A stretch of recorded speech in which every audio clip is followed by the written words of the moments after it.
Hi friends, வாங்க இன்றைக்கி சாம அரிசியில் கார பணியாரம் பண்ணுவோம். அதுக்கு நான் 1 கிண்ணம் சாம அரிசி எடுத்திருக்கேன்.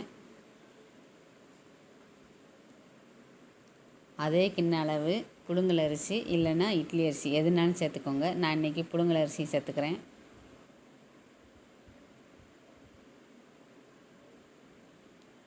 அரை கிண்ணம் உளுந்தம்பருப்பு, தொளி உளுந்தம்பருப்பு,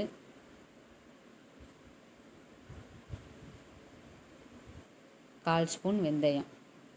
இது நல்லா தண்ணியில் கழுவி ஒரு 4-5 மணி நேரம் நல்லா ஊற வச்சிடலாம். இப்போ மாவு ஆட்டிட்டு வந்து நல்லா ஊறிடுச்சு. ஒரு 5 மணி நேரத்துக்கு மேலே ஆயிடுச்சு. நல்லா புளிச்சிருச்சு. நல்லா புளிச்ச பிறகு செய்யுங்க, அப்போ தான் கொஞ்சம் பணியாரம் எடுத்து சாப்பிட நல்லாயிருக்கும். எனக்கு ஆட்டி வச்சு ஒரு 5 மணி நேரத்துக்கு மேலே ஆயிடுச்சு. இப்போது காரத்துக்கு அடுப்பில் ஒரு கடாய் வச்சு ஒரு 2 ஸ்பூன் அளவு எண்ணெய் விட்டுக்கோங்க.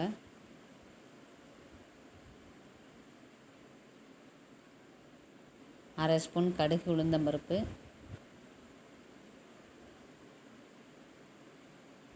அது பொரிஞ்சதும் 2 ஸ்பூன் உளுந்தம்பருப்பு கொஞ்சம் அதிகமாக போட்டுக்கோங்க. அப்போ தான் அதோடு நம்ம எடுத்து சாப்பிட்றப்போ கொஞ்சம் நல்லாயிருக்கும். அதனால் ஒரு 2 ஸ்பூன் உளுந்தம்பருப்பு பொரிஞ்சதும் ஒரு பல்லாரி பொடிசை நறுக்கிருக்கு,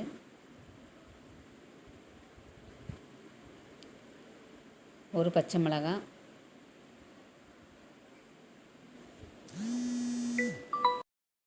கருவேப்பிலை, கொத்தமல்லி.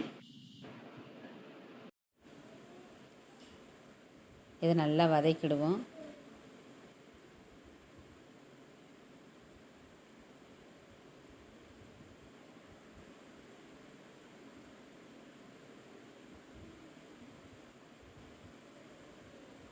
ஒரு 5 நிமிஷம் நல்லா வதக்கியாச்சு. இப்போது அதை எடுத்து அந்த மாவோடு போட்டு வச்சுக்கலாம்.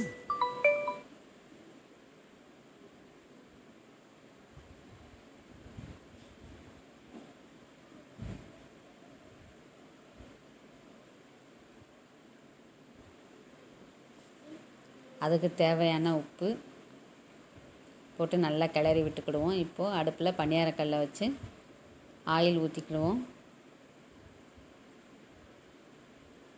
எண்ணெய் காஞ்சதும் மாவை கொஞ்சம் கொஞ்சமாக ஊற்றி போட்டுக்கலாம்.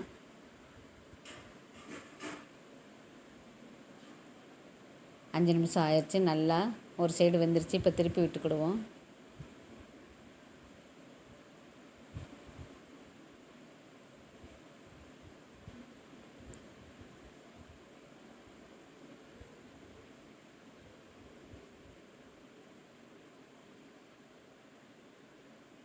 எல்லாம் திருப்பி விட்டாச்சு. 5 நிமிஷம் ஆயிடுச்சு.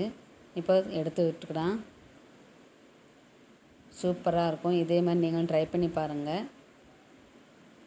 ஹெல்த்தியான ஸ்நாக்ஸு. இதே மாதிரி நீங்களும் செஞ்சு பார்த்து பிடிச்சிருந்துச்சின்னா இந்த சேனலுக்கு லைக் பண்ணி சப்ஸ்கிரைப் பண்ணுங்கள். உங்கள் ஃப்ரெண்ட்ஸுங்களுக்கும் ஷேர் பண்ணுங்கள்.